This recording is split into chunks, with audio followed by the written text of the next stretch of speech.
Welcome back to our YouTube channel, ladies and gentlemen. If you go to Twitter, something is trending there. Gen Zs are at it again. They are saying 80% hajianguka bado, total shutdown. And they are saying Tuesday, 23rd July, the final revolution fixing the nation. Tokea Street. They are saying beba maji, simu na flag, just to indicate that they are peaceful. Hashtag Ruto must go. Hashtag Occupy everywhere. Rage and courage. And why are they doing this? Because they are raged and they are courageous. What informs this decision to declare Tuesday 23rd total shutdown? The answer is there. William Ruto this evening, in one of his usual jokes, gave us nominees, 11 nominees to be considered by Parliament to serve Kenyans in different slots in the cabinet after he dissolved the cabinet. I want us to go straight to the names. Number one, Interior Kithure Kindiki. Kithure Kindiki served in that docket before William Ruto dissolved Parliament. Kithure Kindiki's tenure has been of mixed reaction. Police killed and maimed many people in the Azimio protest, in the Gen Z's protest. Police have occupied churches, hospitals, and they have killed people, and they have even buried people in dump sites. Many Gen Zs were killed, students. Bandits are raging in Baringo, yet our policemen are taken to Haiti. So many people had said, don't recycle Kindiki, even though some of these tribesmen had said, you must bring back Kithure Kindiki. Number two, health. He has decided that Nahumincha is either gone or she's waiting, because this is just the first batch. And she's replaced by Deborah Mulongo Baraza. What it means is that he has given them a lawyer so that they don't complain that our slot has been given to someone else. We'll come back to that. Public Works, Alice Wahome. Alice has now changed dockets. He started with water and sanitation. Then he went to lands, and she's been complaining of frustration by the PS. For every ministry that Ruto has created, if another tribe is a CS, he's given a PS, Principal Secretary, that is a Kalenjin, to checkmate. So Alice Wahome now is in Public Works. Number three, Education, Julius Ogamba. Julius Ogamba replaces Ezekiel Machogu. So Ezekiel Machogu is there either gone or they're waiting for the second batch. People complained. They were trying to compare, juxtaposing Machogu and his immediate predecessor, the late Professor Magoha. There was order and sanity when Professor Magoha was there. Immediately, William Ruto took over. The ministries that people held in high esteem were reduced to joke. Capitation fee was not reaching schools in time, but Machogu had said, I do write letters to the Ministry of Finance, but there is no money coming. There was the mess in education where students were awarded marks that they didn't deserve. Students were given marks in subjects that they didn't even undertake. Raila came back with a dossier that because of corruption, they denied a company, a UK company that has been, printing our exam, and they gave it to an Indian company, and that is where the mess was. Both KCPE and secondary was a mess. And one of the reasons why students in the university went to the street was because of the hell. So it is either Machogu is waiting or he's been axed. We have defense.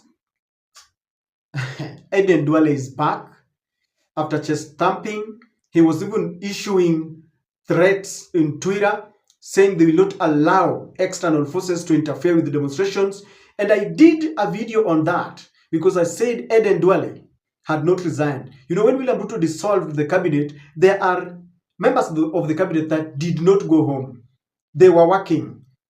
And you check on that video or check on one of the tweets that Duale did on Ford Foundation when William Ruto said they will not allow. So Eden Duale is back, and I don't know how you take this, because one of the people that Kenyans had said they never want to see is Eden Duale, but he's back, of course.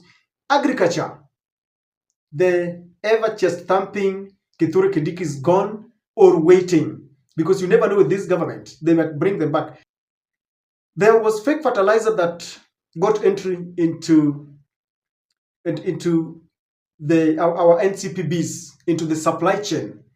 And he kept on saying this is an Azimio propaganda. Together with Dennis Itumbi, they decided to run that cabinet together.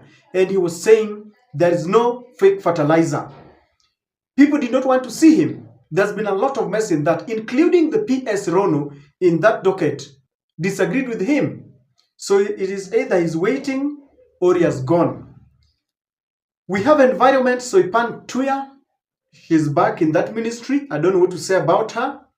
We've been planting a lot of trees, sometimes even making a declaration of a holiday. I don't know. Water, Eric Muridi. I think this is a new person coming in. Eric Muridi. Roads, Davis Chirchir. Robbing Jack to enrich Peter. Stealing from the right pocket to fill the left pocket. Chirchir has been Ruto's man. He was in the center, or at the center of the mess, government to government oil deal, where Raila told us that they made a kill. Museveni said, I don't want to do business with you because of this. As a result of that, fuel prices were hiked.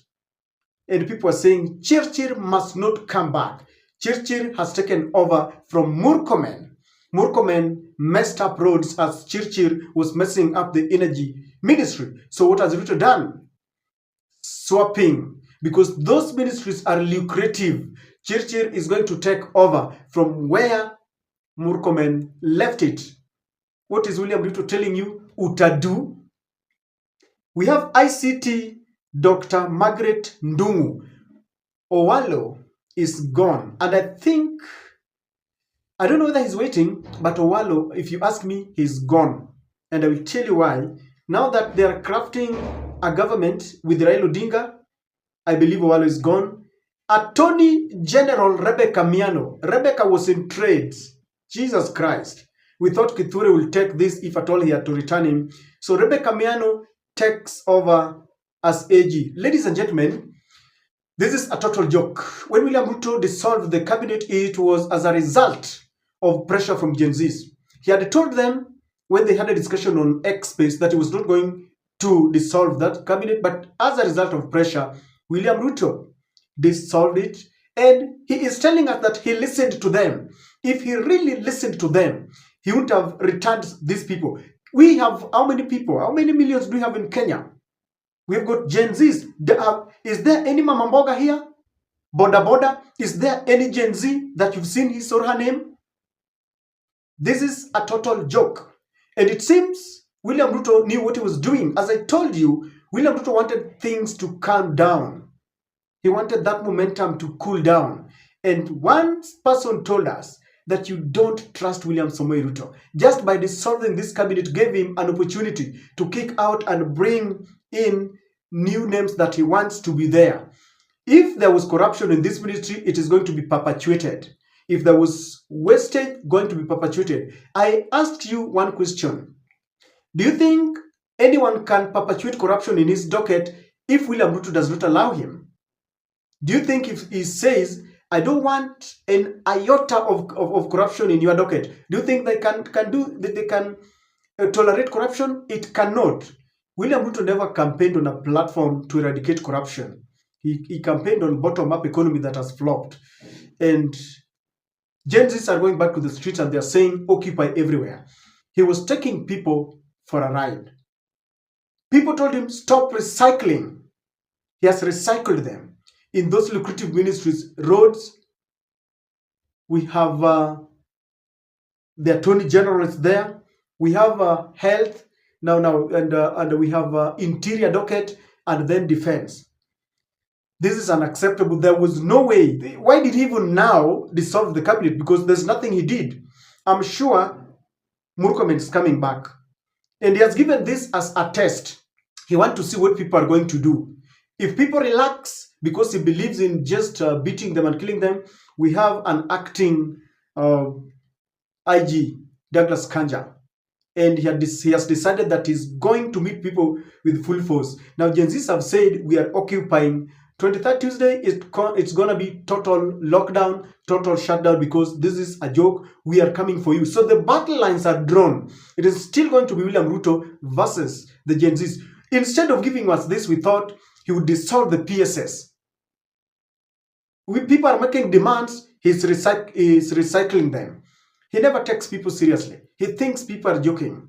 And so, ladies and gentlemen, we wait for this parliament to approve this. The parliament is going to approve because even the members of ODM are going to approve some of this because they had said people need to talk. I understand there are some slots that William Ruto is still working on, and I think he's trying to do some balancing. His friends, I understand that Raila has been given some slots. Ladies and gentlemen, Raila has got his rights to do whatever he wants to do with the government, but Gen Zs have got their rights to continue with their fight. Aluta continua. I said yesterday that each generation has got its moment. Raila had his moment. The generation that fought for the first liberation against the white supremacy did their best. There's the second liberation where people were fighting to end Nyayo era, to bring back multipartism. They did their work, they achieved. It is time for Gen Zs. Let no one start telling us that, oh, Gachagua wants to take government. Gen Zs are very clear. The whole of this government is going down. Ladies and gentlemen, I don't know what to think about this, but Gen Zs are saying we are coming total lockdown. Mundu homundu. Give me your feedback on what you think.